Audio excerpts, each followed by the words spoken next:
The envelope was sitting on the kitchen counter when I got home from work, right next to the champagne bottle she'd been saving for her graduation. My wife handed me divorce papers the same day she became a doctor. Not the day after, not a week later, the exact same day. While her colleagues toasted her success at the hospital reception, I was standing in our kitchen, staring at legal documents that ended 12 years of marriage. My name is David Garrison. I'm 38 years old. For the last decade, I worked double shifts and weekends as a logistics coordinator for a shipping company, so Rebecca could focus entirely on med school without worrying about rent or groceries. I kept the lights on, made her flashcards, cooked while she studied, even skipped out on a long-awaited promotion because it required travel and she needed me home. Now she was Dr. Rebecca Stone.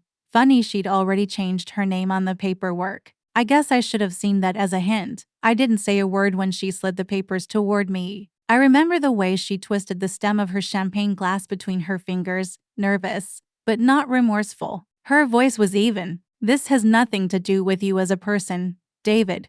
We've just grown in different directions. I wanted to ask when she decided that. Maybe while I was scrubbing the floor after her study group spilled wine on our rug. Or while I was learning how to cook vegan when she decided she couldn't touch meat during anatomy rotation. But I didn't ask. I didn't cry. I didn't shout. I just sat down and read every word. She didn't expect that. I could see it in her face. She expected a scene, some kind of masculine breakdown. Instead, I asked one question. How long ago did you have these drawn up? She blinked. David, that's not.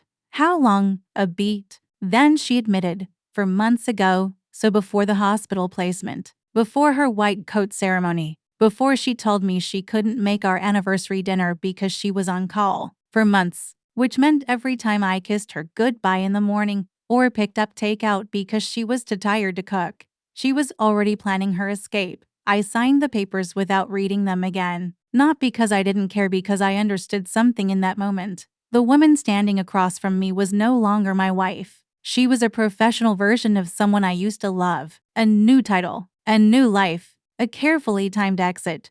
She said, I didn't want to do this today. I just thought it would be clean. Before residency starts. Clean. I placed the pen down. You don't owe me explanations. Just send me a copy when it's final. I walked into the bedroom we used to share, pulled my old duffel from the closet, and packed it with 3 pairs of jeans, 5 shirts, a razor, and my passport just in case. She stood in the hallway, watching, arms folded like she was waiting for a reaction. Maybe she still wanted to feel important. Maybe she was testing me. I gave her nothing. Not the satisfaction of a dramatic exit. Not the validation of a plea.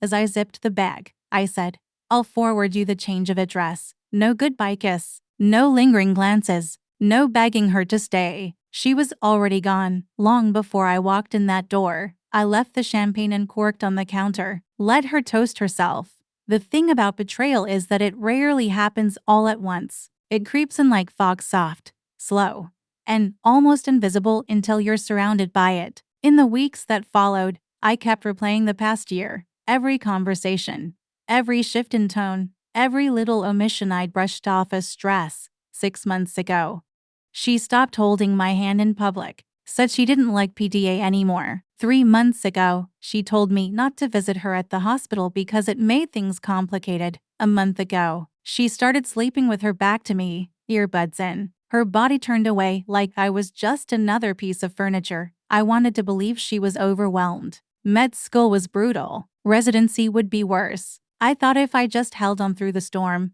we'd find each other again. I didn't realize she was already planning a life that didn't include me. I rented a room at a motel off Route 19, $49 a night. No breakfast, no questions asked. The kind of place with buzzing fluorescent lights and a door that barely locked. It was perfect, quiet, anonymous. Just me, and for beige walls. I spent 3 days in that room. Not crying, not raging. Just breathing, sleeping, staring at the ceiling with a strange sense of relief I didn't expect. There's a kind of peace that comes with clarity. Even if the truth hurts like hell. The only thing I couldn't shake was the echo of her voice, how cold it sounded. How rehearsed. Like she'd practiced that moment in her head 100 times. Maybe she had. On the 4th morning, I checked out. I didn't tell anyone where I was going, not even my brother Tyler. I just drove. The trunk of my car was still half full of books and spare blankets from our last trip to the cabin. It felt fitting, like I was carrying the leftover pieces of a life that no longer existed.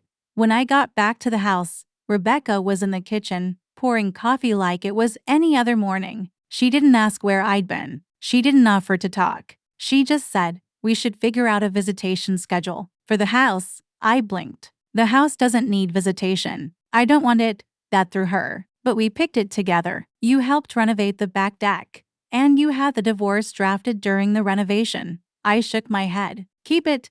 Keep everything. I'm not fighting you for pieces of a life you already walked out of. She stared at me, lips parted like she wanted to argue, but couldn't find the words. I didn't wait for her to try. I packed the rest of my things in silence. I didn't take the framed wedding photo. I didn't take the souvenir mugs we collected over the years. I left my winter coat in the closet. That version of me, husband, caretaker, provider, wasn't coming with me. Before I left, she followed me to the door. "David," she said softly, "this doesn't mean I didn't love you." I paused, hand on the knob.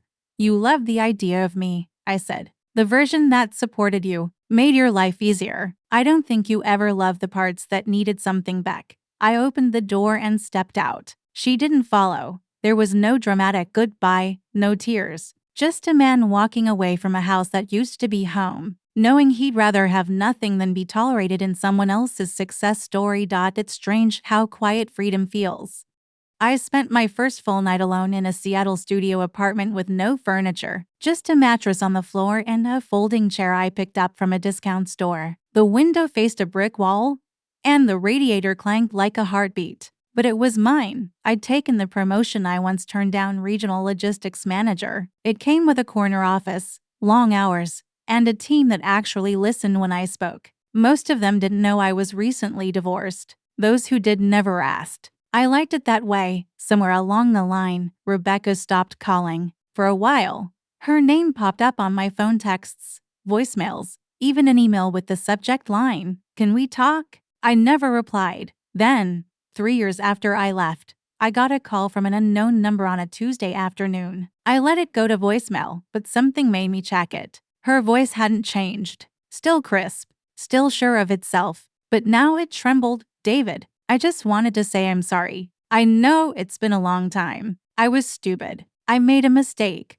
Dr. Pierce left. "I don't know where else to turn. Please, can we talk? Even just coffee, please." I listened to the message twice. Not because I missed her, but because I needed to hear it without emotion. And I did. The irony hit hard. She'd left me when she was rising, ascending, full of promise and power. Now that it had all crashed, the relationship, the fantasy, the illusion, she remembered the man who held her steady for a decade. I called her back. One call, one conversation. No drama. She started crying halfway through her apology, talking about the house being too quiet, how our dog had died, how she sometimes still looked for my toothbrush out of habit. I listened. Then I said, "You're looking for a memory, Rebecca, not me."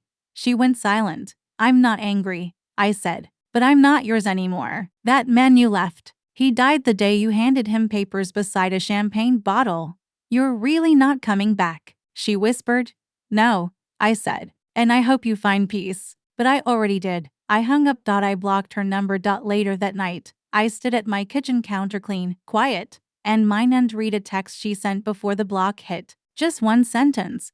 "I don't know how to let you go." I didn't reply. Some endings aren't meant to be explained. They're meant to be felt and released. I slid my phone into a drawer, opened a new book, and poured a cup of tea. No more noise, no more echoes, just the sound of a man building his life from the ground up. This time for himself.